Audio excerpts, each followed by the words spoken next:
आगे।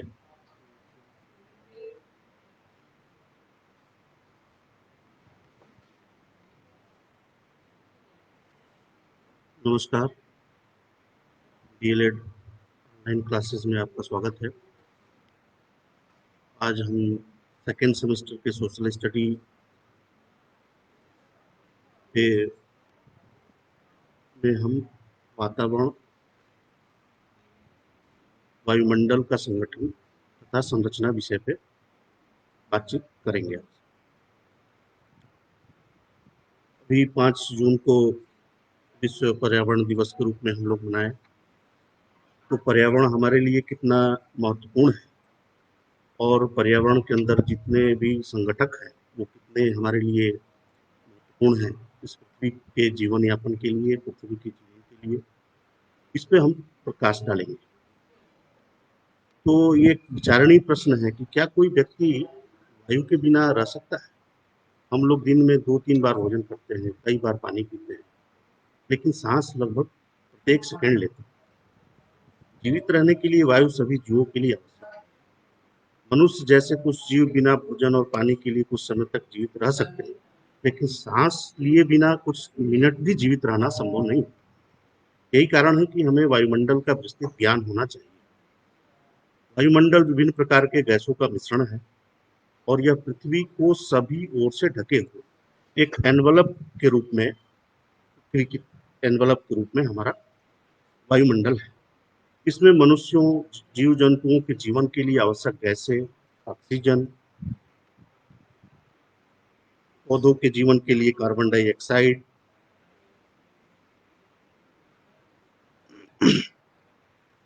वायु पृथ्वी के द्रव्यमान का अभिन्न भाग है और इसके कुल द्रव्यमान का 99% पृथ्वी की सतह से 32 किलोमीटर की ऊंचाई तक ही स्थित है। वायु रंगहीन, गंधहीन होती है तथा जब यह पवन की तरह बहती है और तभी हम इसे महसूस करते हैं। अब हम बात करेंगे कि वायुमंडल का संगठन क्या है। वायुमंडल किन किन चीजों से मिलकर के बना है? वायुमंडल गैस, जलवाष्प, धूल के कणों से मिलकर बना है। वायुमंडल की ऊपरी परत में गैसों का अनुपात इस प्रकार बदलता है, जैसे 120 किलोमीटर की ऊंचाई पर ऑक्सीजन की मात्रा नगण्य हो जाती है। इसी प्रकार कार्बन डाइऑक्साइड एवं जलवाष्प पृथ्वी की सतह से 90 किलोमीटर की ऊंचाई तक ही पाए जाते हैं। अब हम बात करेंगे कि कौन कौन सी गैसें जो है हमारे वायुमंडल में पाई जाती है, उनका क्या प्रतिशत है। जैसे हम कार्बन गैस की बात करें तो कार्बन डाइऑक्साइड जो है मौसम विज्ञान की दृष्टि से बहुत ही महत्वपूर्ण गैस है, क्योंकि यह सौर विकिरण के जो सोलर रेडिएशन होता है, सौर विकिरण के लिए बहुत ही महत्वपूर्ण और उत्तरदायी गैस है। और हम सभी जानते हैं कि आज जो पृथ्वी का वातावरण का जो तापमान बढ़ रहा है, ग्लोबल वार्मिंग, जिसे हम ग्लोबल वार्मिंग के बहुत सारे दुष्प्रभावों की चर्चा आए दिन होती रहती है विभिन्न मंचों से। तो जो कार्बन डाइऑक्साइड है वो रेडिएशन के लिए पारदर्शी, लेकिन जो पृथ्वी से रेडिएशन होता है वापस, उसको जो पार्थिव विकिरण होता है उसके लिए वो अपारदर्शी, मतलब उसको पृथ्वी से जो रेडिएशन वापस जाता है उसको वो ट्रैप कर लेती है, रोक लेती है और यह सौर विकिरण के एक अंश को सोख लेती है। इसके कुछ भाग को पृथ्वी की सतह की ओर फिर वापस प्रतिबिंबित कर देती है। इसी पूरे प्रभाव को हम ग्रीन हाउस इफेक्ट के नाम से जानते हैं। दूसरी गैसों का आयतन स्थिर है, जबकि पिछले कुछ दशकों में मुख्यतः जीवाश्म ईंधन को जलाए जाने के कारण कार्बन डाइऑक्साइड के आयतन में लगातार वृद्धि हो रही है। जैसा कि हम सभी जानते हैं कि जब इंडस्ट्रियल रेवोल्यूशन की शुरुआत हुई पूरे विश्व में, तो उस समय इंडस्ट्रियल रेवोल्यूशन के समय जो कार्बन डाइऑक्साइड की मात्रा थी वातावरण में, और आज उस इतने लंबे 200-250-300 सालों में काफी मात्रा जो है कार्बन डाइऑक्साइड की हमारी वातावरण में गई है। और इसके जो प्रमुख कारक हैं, जो जीवाश्म ईंधन है, कोयला है, पेट्रोलियम है, गैसेज हैं, और इसका एक प्रमुख कारण जो है आप सब जानते हैं कि डिफॉरेस्टेशन, वनों का जो कटाई व्यापक पैमाने पे हुआ पूरी दुनिया में, और उसके वजह से जो पेड़ पौधे हैं वो कार्बन डाइऑक्साइड को से उनको अपना भोजन बनाते हैं जो प्रकाश संश्लेषण के द्वारा। तो अगर पौधों की संख्या, पेड़ों की संख्या कम होगी तो कार्बन डाइऑक्साइड वातावरण में जाके मिलेगी और फिर वो ग्रीन हाउस इफेक्ट को और बढ़ाएगी और पृथ्वी का जो तापमान बढ़ेगा, ग्लोबल वार्मिंग के नाम से जिसको हम जानते हैं, और उसके क्या के बहुत सारे दुष्प्रभाव हैं, दुष्प्रभावों पर भी हम आगे चर्चा करेंगे।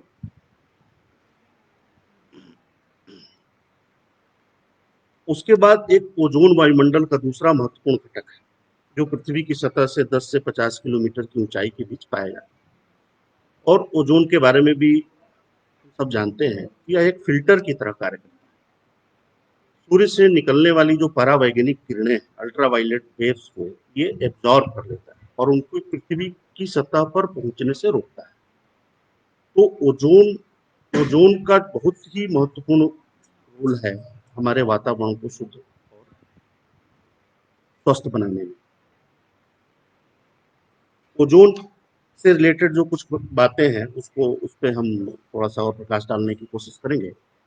सबसे पहले 1985 में इन वैज्ञानिकों के दल ने, जिसमें प्रमुख नाम जो है जोए फार्मा, ब्रेन गार्डिनर और जोनाथन साइकिलिंग, इन लोगों ने अपने अध्ययन में ये पाया कि साउथ पोल में जो एंटार्क्टिका रीजन में ओजोन लेयर में डिप्लीशन पाया जा रहा है।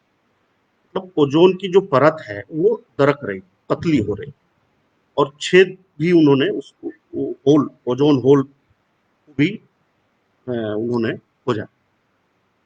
उसके बाद 1987 में इस विषय पर पूरी दुनिया में बहुत ही व्यापक बहस हुई, जिसको हम मॉन्ट्रियल प्रोटोकॉल के नाम से जानते हैं। इसमें दुनिया के बहुत सारे प्रतिनिधियों ने मिलकर के इस विषय पर चर्चा की। ओजोन होल में डिप्लीशन हो रहा है, उसके बहुत सारे दुष्प्रभाव हैं, उसके दुष्प्रभावों को लोगों ने अध्ययन किया। जैसे बहुत सारी बीमारियां हैं, स्किन के कैंसर हैं, वनस्पतियों में बहुत सारे दुष्प्रभाव देखने को मिले, जलमंडल, जीवमंडल, ये सब में इसके दुष्प्रभाव का अध्ययन किया। फिर 1989 में इस संधि को रेक्टिफाई किया गया और ये तय किया गया कि ओजोन का जो उत्पादन अभी है कम करें। तीसरा महत्वपूर्ण जो कंपोजिशन है जिसको हम जल वाष्प के रूप में जानते हैं, तो पहला गैस है, दूसरा जल वाष्प है। जल वाष्प वायुमंडल में उपस्थित ऐसी परिवर्तनीय गैस है जो ऊंचाई के साथ घटती जाती है, और इस जो आर्द्रता, जो जल वाष्प से सामान्य जो तात्पर्य है कि जो ह्यूमिडिटी, और ये प्रमुख रूप से जो गर्म और आपको आर्द्र उष्ण कटिबंध में है, ये हवा के आयतन का 4% होती है। यानी कि जो गर्म और आर्द्र उष्ण कटिबंधीय क्षेत्र है वहां पे ह्यूमिडिटी या जल वाष्प की मात्रा ज्यादा है। और जैसे जैसे हम ध्रुवों की तरफ जाएंगे और रेगिस्तानों में जाते हैं, वहां पे शुष्क प्रदेशों में यह हवा के आयतन का 1% भाग से भी कम है। विषुवत से ध्रुव की तरफ जल वाष्प की मात्रा कम होती जाती है। यह सूर्य से निकलने वाले ताप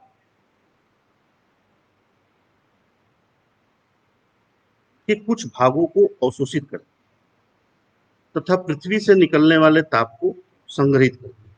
जो रिवर्स टेरेस्ट्रियल रेडिएशन जो होता है, जो पृथ्वी से जो रेडिएशन हो रहा है उसको वाष्प जो है ट्रैप करती है।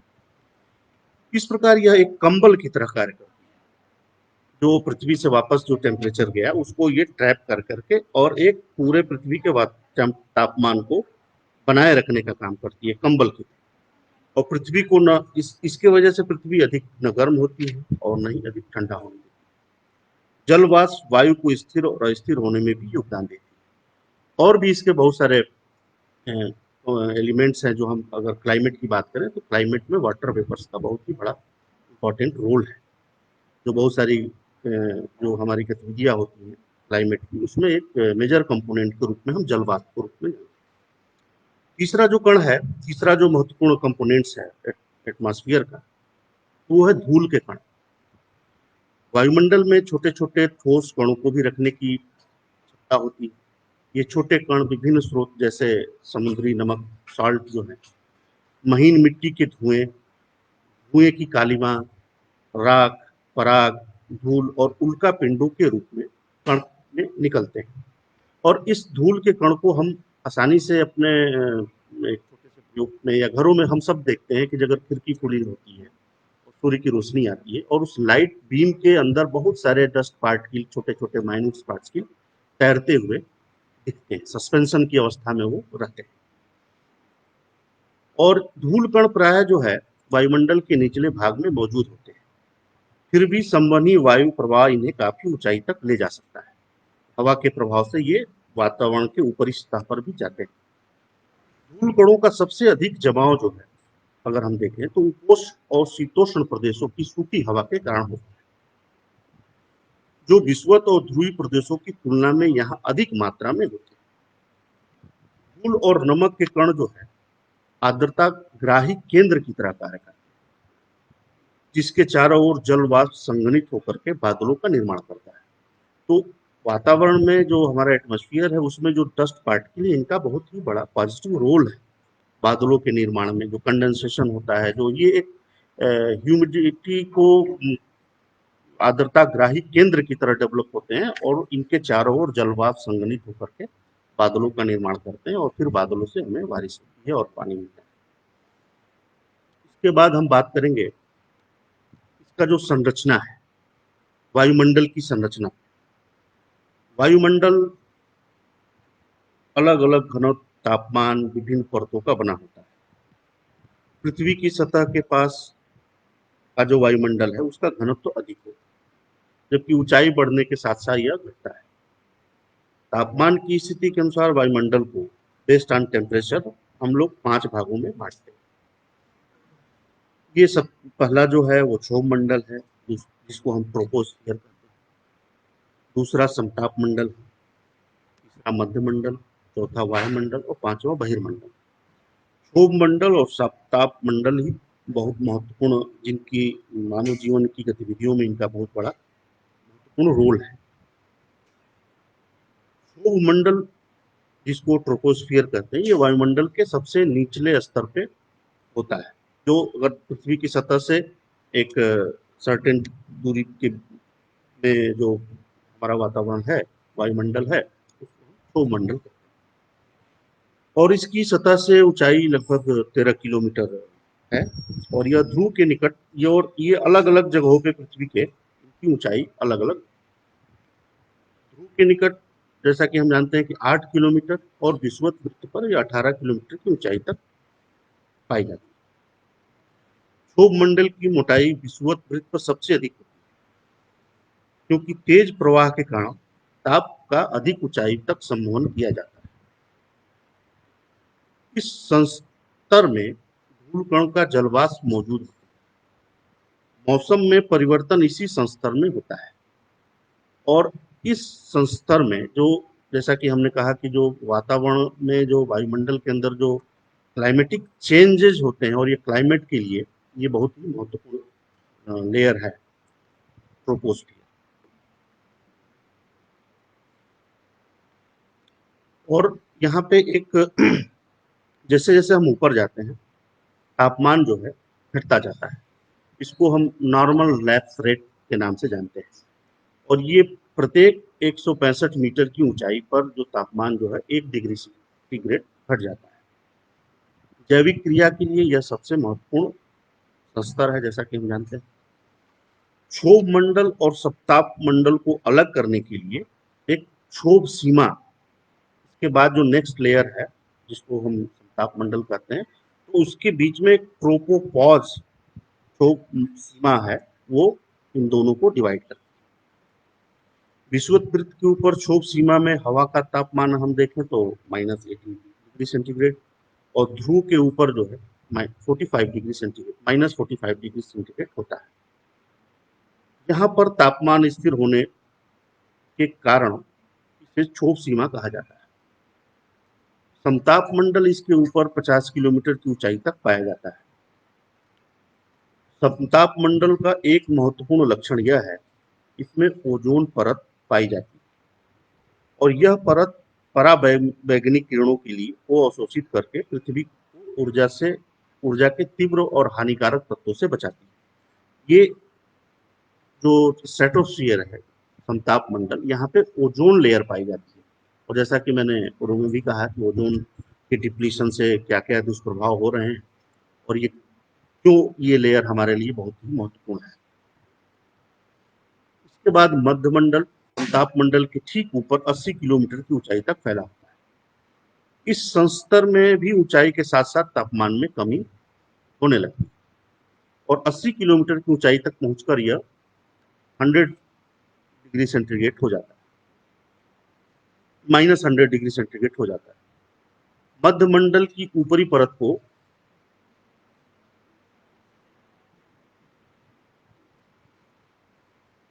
वायु मध्यमंडल की जो ऊपरी परत है उसको हम मध्य सीमा कहते हैं। दोनों के बीच में जो डिफरेंशिएट जो एक पॉज के रूप में काम करती है। आयन मंडल मध्यमंडल के ऊपर 80 से 40 किलोमीटर के बीच स्थित होता है। इसमें विद्युत आवेशित कण पाए जाते हैं जिन्हें आयन कहते हैं और इसके लिए आयन मंडल के नाम इसीलिए इसको आयन मंडल के नाम से जाना जाता है। पृथ्वी के द्वारा भेजी गई जो रेडियो तरंगे होती हैं इस संस्तर के द्वारा वापस पृथ्वी पर लौट आती है। यहाँ पर ऊंचाई बढ़ने के साथ ही तापमान में वृद्धि शुरू हो जाती है। इसके बाद जो इस लेयर के बाद तापमान का में बढ़ना शुरू हो जाता है। वायुमंडल का सबसे ऊपरी संस्तर जो वायुमंडल के ऊपर स्थित होता है उसे बहिर्मंडल कहते हैं। यह सबसे ऊंचा संस्तर है और इसके बारे में बहुत कम जानकारी उपलब्ध है। इस संस्तर में मौजूद सभी घटक जो हैं विरल हैं और धीरे धीरे बाहरी अंतरिक्ष में मिल जाते हैं। यद्यपि वायुमंडल के सभी संस्तर हमें प्रभावित करते हैं, फिर भी बहुत सारे भूगोल वेत्ताओं ने वायुमंडल के पहले दो संस्तरों का ही अध्ययन किया और इससे जुड़ी हुई जो हमारे बहुत सारे जो एलिमेंट्स हैं जो बहुत ही वातावरण में जो हमारे वायुमंडल में हमारे वातावरण के लिए वो कंपोनेंट्स हैं जैसे तापमान, दाब, हवा, आर्द्रता, बादल और वर्षण वायुमंडल के महत्वपूर्ण जो कंपोनेंट हैं इनको भी ये सारी चीजें जो हैं रेगुलेट कैसे होती हैं, इनके कंपोनेंट्स क्या हैं, कैसे चीजें आगे बढ़ती हैं, इसको हम विस्तृत रूप से समझेंगे। अभी हमने जैसे कंपोजिशन की बात की, उस कंपोजिशन में अभी एक महत्वपूर्ण जो चीजें हैं गैसों क्या कौन कौन सी गैसेस पाई जाती हैं इस पर हम थोड़ा सा प्रकाश करेंगे। प्रमुख रूप से नाइट्रोजन गैस जो है वो 78% नाइट्रोजन है। ऑक्सीजन की मात्रा वातावरण वायुमंडल में 21% है। इन दोनों का जो ये 99% होती है। रेस्ट जो 1% में जो गैसेस हैं वो हैं आर्गन है 0.93%। उसके बाद कार्बन डाइऑक्साइड आती है 0.3% है। उसके बाद नियान है, हीलियम है, ओजोन है, हाइड्रोजन है, क्रिप्टन है, जेनान है और मेथेन है। ये सारी गैसेस जो हैं मिलके गैसेस के अंदर जो संगठन है वायुमंडल में ये इन सारी गैसेस मिल करके हमारा वायुमंडल में गैस को बनाते हैं। अब हम बात करेंगे कि जो हमने ये इससे कौन क्या क्या जो प्रश्नों के उत्तर को हम आसानी से इस पूरे विषय में जो हमने अभी चर्चा की उसमें कौन कौन से प्रश्न को हम एड्रेस कर सकते हैं। जो आपके कंपटीशन से रिलेटेड एग्जाम्स हैं उसमें बहुत सारे सवाल ऐसे आते होंगे जो वायुमंडल और उसकी संरचना से जुड़ी हुई होती है।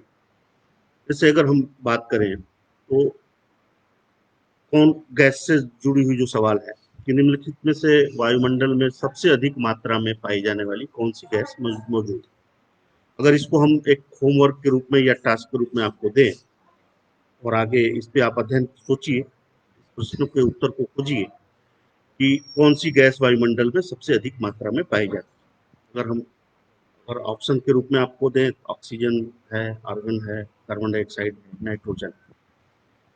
दूसरा सवाल इससे जुड़ा हुआ एक और हो सकता है, वायुमंडल परत को मानव जीवन के लिए महत्वपूर्ण वायुमंडल परत जो मानव जीवन के लिए सबसे महत्वपूर्ण है। कौन सी ऐसी परत है जिन चार या 5 परतों के बारे में आपसे बात की, कौन ऐसा परत है जो इम्पोर्टेंट है मानव जीवन के लिए। समताप मंडल, मंडल, मध्य मंडल या आयन मंडल, ये 4 ऑप्शंस आपके पास है। इसमें से सोच के आप अपने जो भी उत्तर सबमिट करेंगे उसमें आप बताएंगे। समुद्री नमक, तो तीसरा सवाल जो है, समुद्री नमक, पराग, राख, धुएं और कालीमा, महीन मिट्टी किससे संबंधित?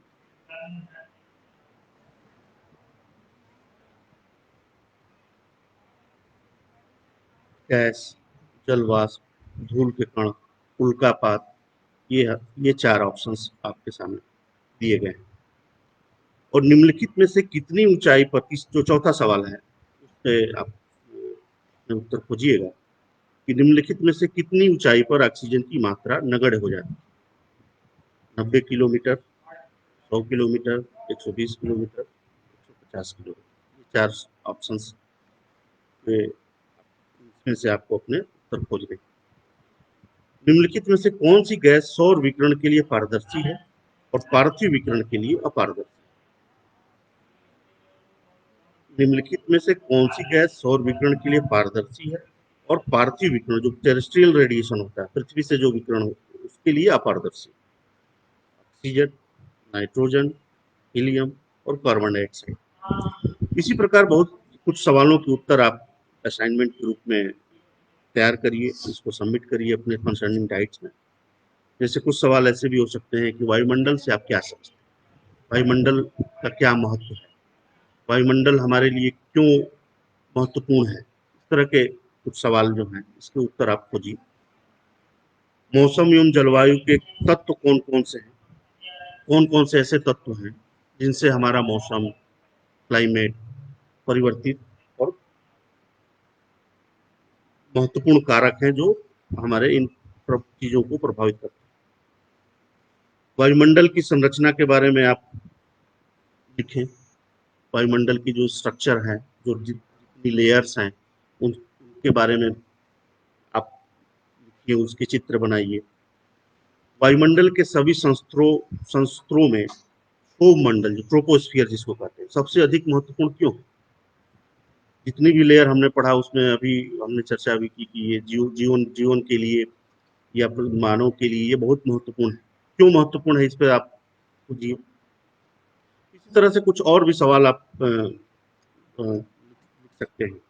जो कंपोजिशन ऑफ एटमॉस्फेयर जो है, संगठन कौन कौन से हैं, कौन कौन सी गैसेज हैं, उनका कंपोजिशन कितना है, इसके बारे में भी आप लिखें, अध्ययन करें।